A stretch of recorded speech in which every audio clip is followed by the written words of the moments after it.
Here's another weird one. Yeah.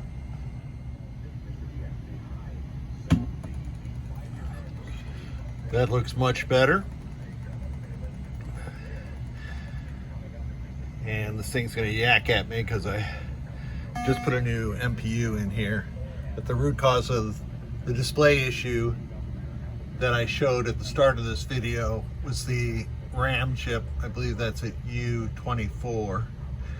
And it was toast. And so I've replaced it, socketed and replaced it, and then I always stick an ESD sensitive sticker on it. So this one's good to go. It's dirty. I'm gonna wash this thing up first though.